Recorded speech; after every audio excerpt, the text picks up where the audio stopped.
Time now for a look at business with City News 680's Mike Eppel. I missed everyone here on the team, including the dulcet tones of Mr. Eppel. Good morning, Mike. Nice to see you. Good morning. How are you? Good to see you. The beard game is strong today. I like the tie. I like everything. Thank you. I'm wondering how long. I don't know how long I'm going to keep it though, Sid. I've had it for about 6 months now, and it's springtime. Put it on the poll. Shaving it off. How long should Mike Eppel keep the beard? Fear the beard. A couple of time frames, and people will enjoy the poll. All right. Happy budget week to you and yours, Mike. It's an exciting week. Oh yes.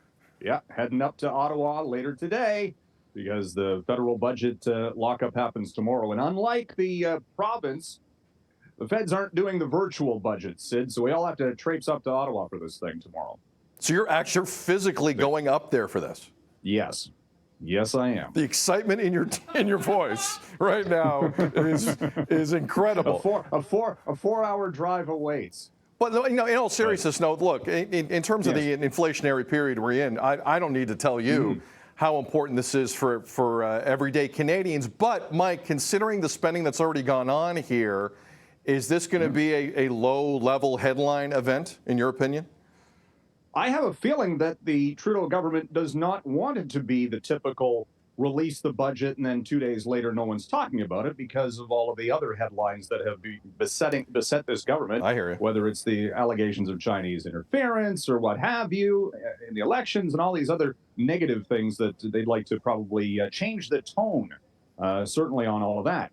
But here's the issue for Chrystia Freeland, the finance minister. She says on one hand it's going to be a fiscally responsible budget after so many years of just spending on pretty much everything because of the pandemic. So they're going to try to rein things in. The pressure points, though, Sid, are exactly what you said. This is all about, or should be, about the cost of living. How do you reduce price pressures for everyday households? There's some discussion this morning that there might be some sort of a rebate for low-income Canadians at the grocery store. How's that going to work exactly? We'll find out the details to that.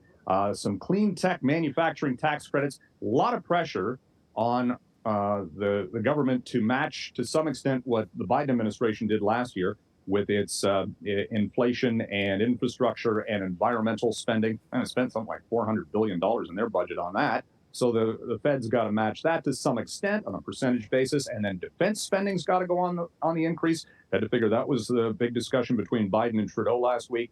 And all this, you got to have some fiscal guardrails. So I don't know how this is exactly going to work and whether or not we'll be talking about it later in the week. We'll see. We'll see. And NDP leader Jagmeet Singh says he is not happy with how the supply and confidence agreement is going. So he's going to be pushing for dental care and all these other big ticket items that the feds probably don't want to spend money on right now. You know what? Considering he signed that agreement, he could break that agreement anytime he wants, right? Sure he could. The leader of the NDP federally knows that, right? Well, it's a topic for another day. Sure. Does he really want to have an election right now? We'll see. Who really does, Mike? Who really does? You mentioned, again, a lot more on the budget throughout the coming days here on Breakfast Television. You mentioned grocery stores, and listen, a rebate for Canadians, no one's going to say no to that, especially now. But there are some specific items here where there's no let up. There's no let up at the grocery store for lettuce, it looks like. And the hope was that as California got some rain over the winter and all of the snow in the northern part of the state, that this would have an easing effect on the drought conditions that have beset that state for the past, 3-4 years now, when we've seen lettuce shortages and such. Well, the talk this morning is that the early lettuce crop has not been good, whether that is romaine or head lettuce in the Salinas Valley. Look that up on a map. It's just due south of San Francisco. And they're saying a lot of the crop either was the early planting was flooded out. Some of it hasn't been planted. So here we go again with a lettuce shortage. Sid, I mean... we saw some menu items last year not even having lettuce put on them, and we couldn't get Caesar salad in some places. And I have a feeling this is going to lead to a lot of ingenuity, if you will. Maybe more greenhouse growing.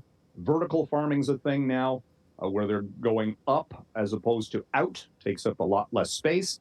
But we keep talking about grocery prices being up 10.5% year to year. Now we're going to be faced with a lettuce shortage of all things. Could have more Canadian produce, but unfortunately we're kind of weather dependent on that too. We are. To be continued on that front.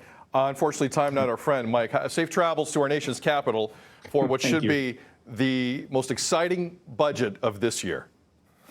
Good way of putting it. We'll talk to you tomorrow. Mike Eppel, CityNews 680. Love you, man.